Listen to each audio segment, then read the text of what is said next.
Nominado si Kim Chiu para sa Movie Actress of the Year sa 7th Village People's Choice Awards, kung saan ilan sa mga kaagaw niya sa nasabing kategorya ay sina Bel Mariano, Maris Racal at Angelica Panganiban.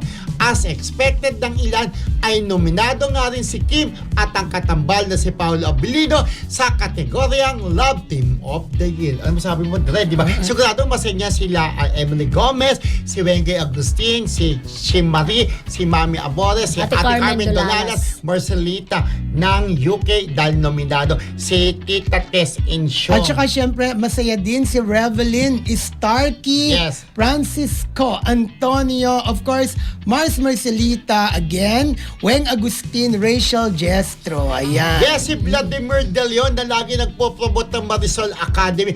Hi Vladimir, thank you very much. Ogie Nervas, Ate Remy Nidoy,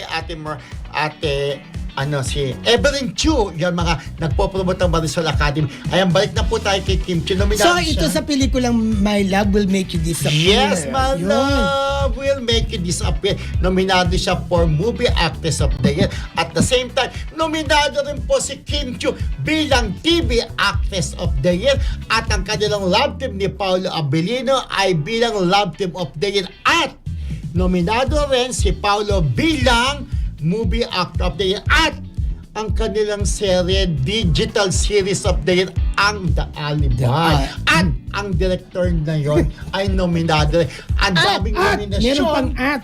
Hi, Job! Nanonood si Pero Job, di ba yung kung new natatandaan film nyo, hinulaan ko si Kim at Paolo, di ba? Magkakaroon sila ng award this year. Ay, Oo, naku. bungad pa lang ng taon, di ba? Oo. Eto na, ang labanan po dito ay Botohan. Botohan. Online voting na So magsisimula dito mapapatunayan ang Kung mga Kim Pao kung gaano kalakas Kalakas. pa rin ang Kim Pao itong 2026 kasi sinasabi nila, 'di ba? May nabasa nga tayong bash na parang hindi daw niya nararamdaman ang Kim Oo. Pao, 'di ba? Diyos ko, yung basher na yun ni Kim Chiu, Diyos ko, pagka, magugulta na siya sa dami ng projects ng Kim Pao.